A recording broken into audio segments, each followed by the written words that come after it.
I'm Matt Shoemaker. Welcome to Tech Forum.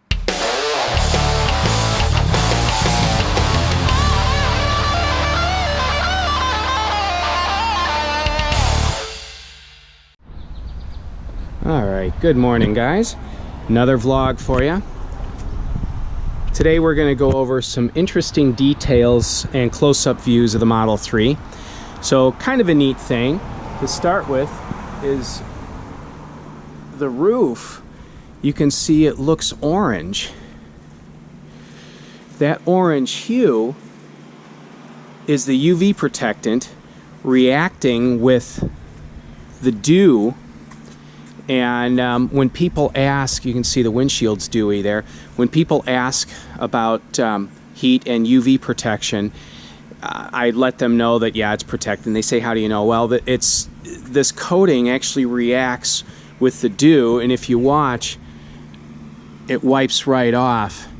So whenever the glass roof is wet, it will be orange like that. Kind of neat little detail. I've seen other reviewers mention it, but it is kind of an interesting detail worth showing. So I also wanted to zoom in on the door jambs and show the door hinges and different parts of the car that you never really see. So we'll start in the back here. So you can see the door jamb is, the sheet metal is very smooth. There's not a whole lot of creases that a lot of other manufacturers tend to press too many crinkles, I think, too many flutes or whatever you want to call it in the sheet metal. And but the Teslas are nice and sleek and smooth. So you can see the hinges. It's pretty standard stuff. Decent quality wiring boot, and also the this arm, not sure what that's called, but it's got various detents, not just one. It's got numerous detents to open and stop the door. There's the lower door hinge. So we'll get under the door. So you can see there is a puddle light under the door. Up the back side, the latch opening. And we'll get under the armrest here. You can see there's a convenience light for the pocket and a mounting screw with a Torx head. There is a speaker grill. So not sure if it'll be too dark or not for me to get under the seat. Yeah, too dark there. There's the seat rails. There's one of the seat mount Torx bolts and the seat rails. Interesting detail about the car is that the seats adjust extremely far forward and back as well as up and down. That's one aspect of this car that's fantastic, is the massive amount of adjustability. The seats move, I haven't measured it, but it feels like maybe 10 inches forward and back, and probably 6 inches up and down. There's more adjustability on the seats in this car than I think I've ever had in any other car. There are the rear dome lights.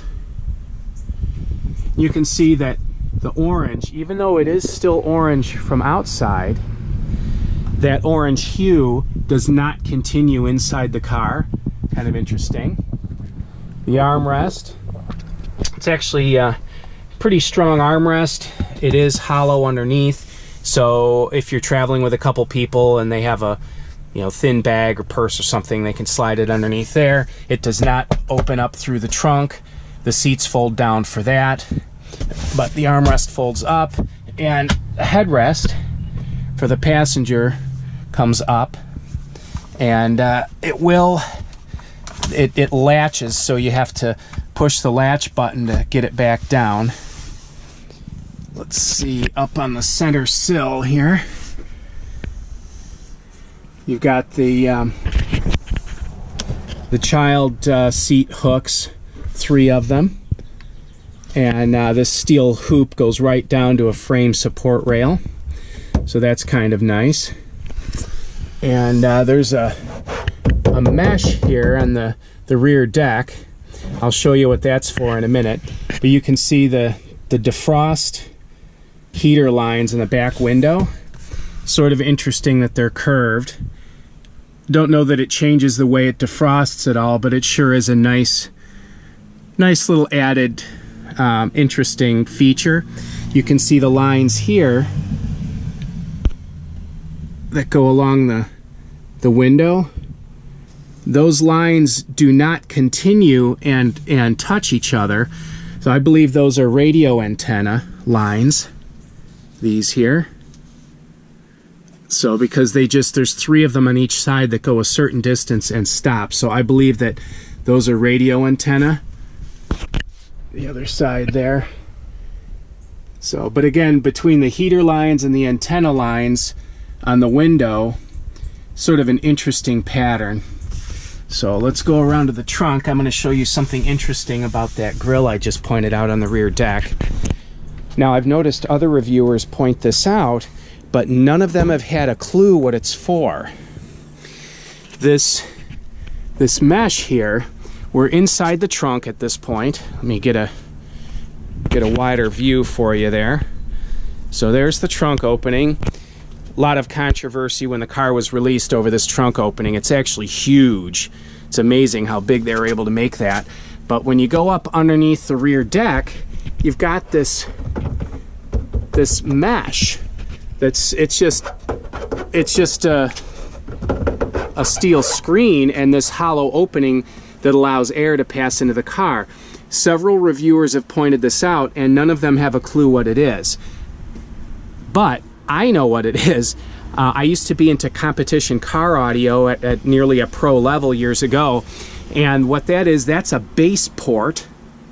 There's a subwoofer, I believe, behind this panel. I haven't removed the panel yet to make sure that's the location of it, but I believe there's a subwoofer that is behind this panel.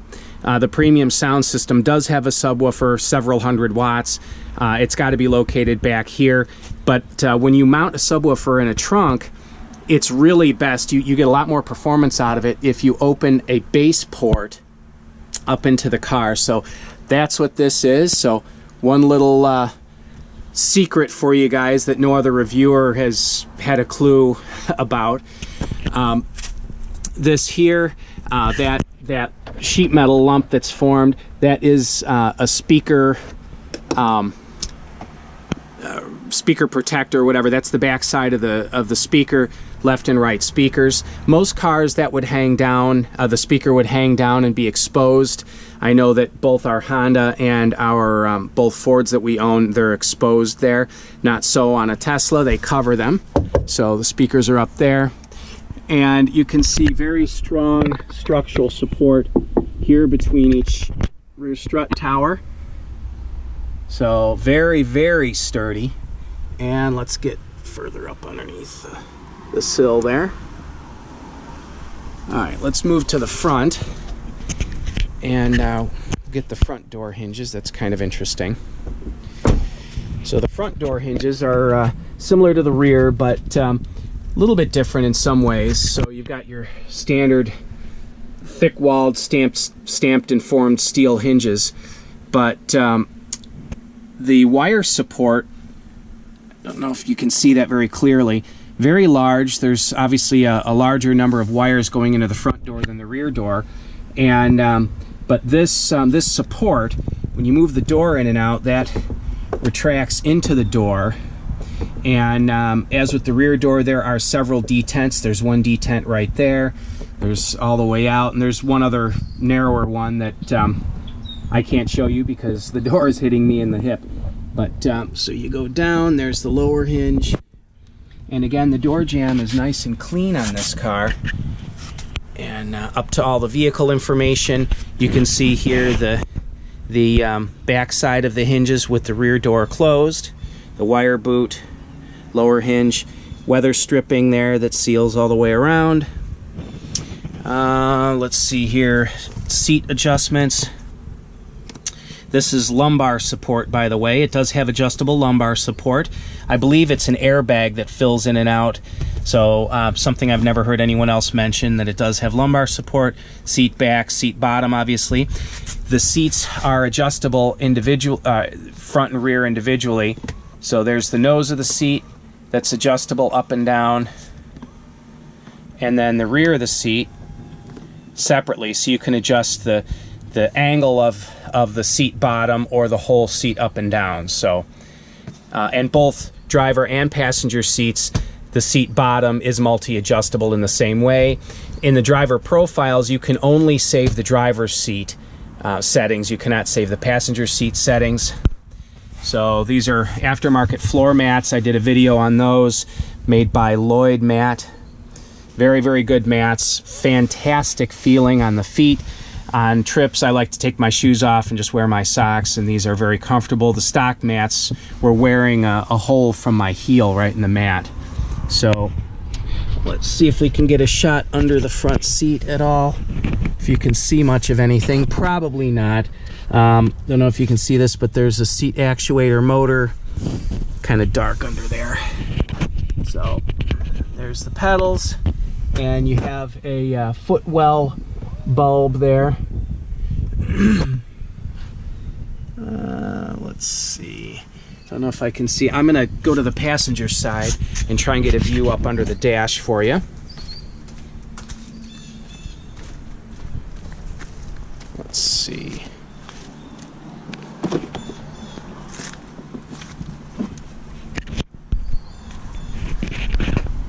Passenger side, obviously same floor mat. And I'm going to turn on a flashlight, get some light up under there for you. So, for those of you that have always wanted to see the underside of a Model 3 dashboard, there it is. So you can see there are foot vents, air vents, and so there's a few details, the convenience light there for the footwell. So there is the underside of a Model 3 dashboard in the footwell area. You'll notice that the center console side goes all the way up and completely blocks off. It's sort of different. Most cars up in this area would pass through, but on a Model 3, it's all this area up under the footwell is sealed off.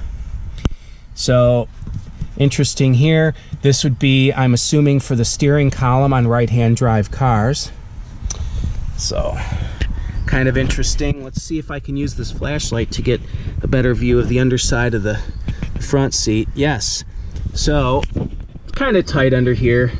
I apologize for the poor view, but there's the seat actuator motor, and let's adjust the seat up to make a little bit more room so we can get a view underneath. So there's one seat actuator motor up under the seat, and then another actuator motor beneath it, and yet a third actuator motor over here. So there's the underside of the seat. I'm sure that's fascinating for you guys to see. All right, let's go inside the frunk here.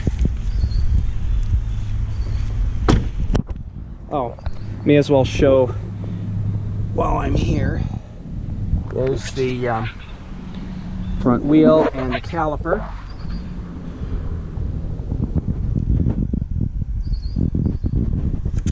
And don't know if you can see through the wheel there, but there's the aluminum suspension arm.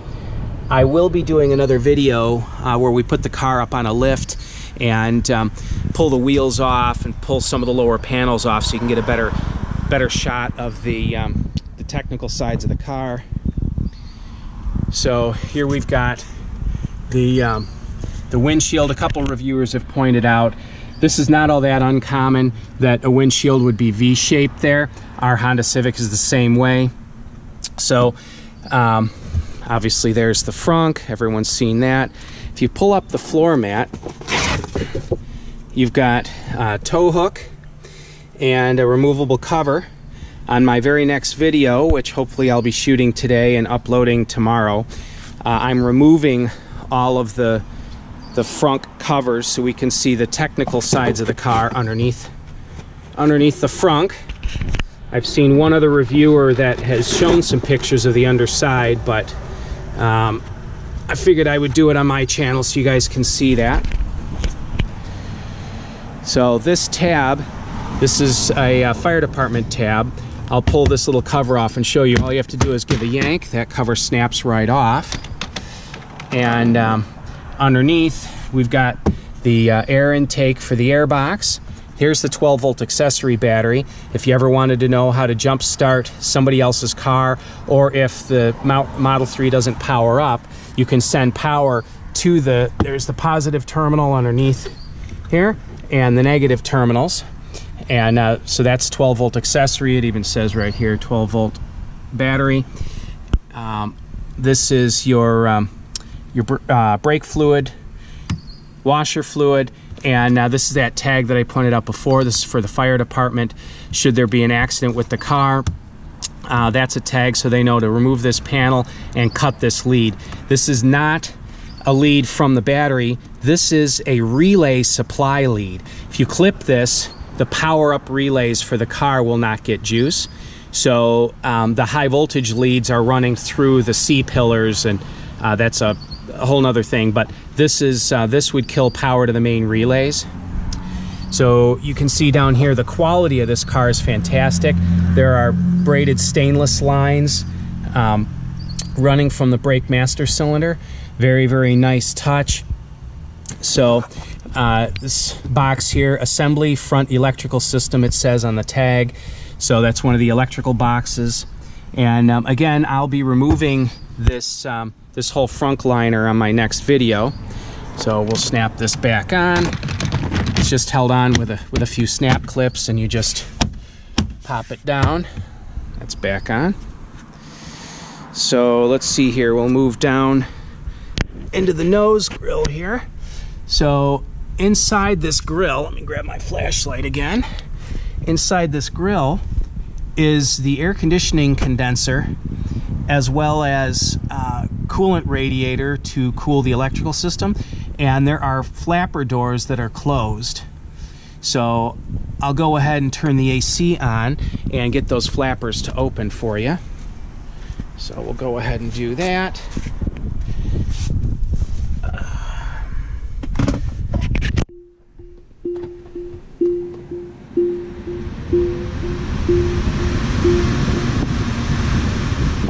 All right, AC is on. So those doors hopefully have opened up.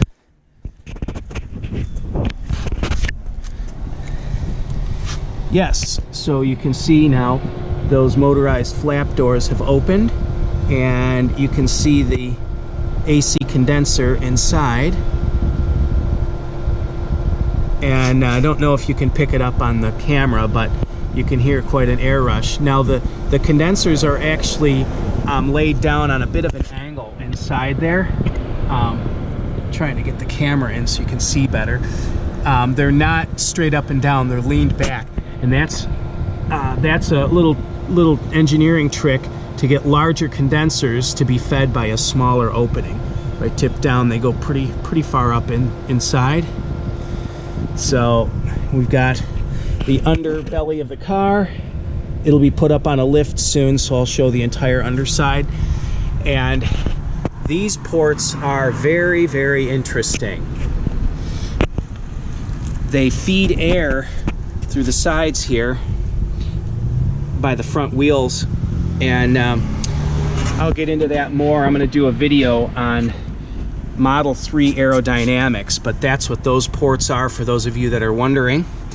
So air is fed in here, then comes out the back side, and I'll do a more thorough explanation of that. I used to do some work with automotive design aerodynamics years ago, sort of a topic for another discussion, I guess. But anyway, so those are a number of small details of the Model 3. We'll go back to the inside here. I'll show you the back side of the screen. So there's the back of the Model 3 touchscreen. There's the mount. And let's see, we'll get up under the steering column. There's the back side of the steering column.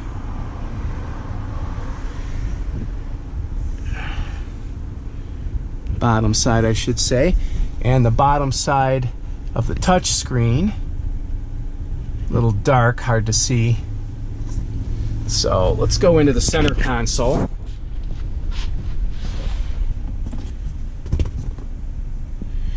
So as many reviewers have shown, there's your cell phone dock. There's your center console opening. The cell phone dock door lifts up, and there you've got two USB lines. These aren't just charging lines. They are actually data ports. So a couple of screws up underneath here. But so I've got a USB stick here with all of my music on it, and this is a cord I'm using for phone charging. You can see down in the pocket here there is a rubber flap that's removable, or a liner. A couple other cords I've got there. So we'll close those down. Here's inside the center armrest cubby. Not a lot to see under there. There is a small convenience light inside that cubby. And let's see the underside of the armrest door. Sorry, I know this is boring, guys, but for those of you that like small details, it should be somewhat fascinating anyway. So kind of a last little neat detail is the cup holders. And I don't know if it shows up well on the camera, but the cup holders in the doors actually hold the cup at probably about a 30-degree angle, angling up toward, from the bottom up, sort of on this angle. It's, again, I don't know if you can see that very well, but water bottle does not sit upright in the door. It leans forward. I actually like that a lot. For how hard this car accelerates, it's nice to not have a water bottle clunking forward and backward. It's leaning forward. It also means that you've got access to the back side of this pocket. So if the water bottle were upright, it would hit the armrest, it would clunk around. So this is a wonderful idea to put it in on an angle. So you've got door bass speaker here, A-pillar door speaker there, top A-pillar speaker here. So again, top speaker, upper door speaker, lower door speaker, and the same on the other side. A-pillar lower speaker, which is a tweeter, and then a woofer in the door. So we'll go take a look at the rear speakers now. So you've got a rear door speaker there on each side. And the grills are very high quality, really nice. Rear door pockets and handles are, everything on the doors at the rear are just as high quality as the front, something definitely worth noting. And so, garment hooks, soft opening and soft closing, kind of nice. So anyway, those are some details that nobody else has been showing. USB charging ports, vents. The floor is very clear here. It's flat across for your feet. No hump in the middle. Very nice. So I'll be doing more detailed videos over the next coming days. Like I said, I'll be removing the frunk liner as my next video. So make sure you guys give me a thumbs up, like and subscribe. Do what you got to do. Have a great day.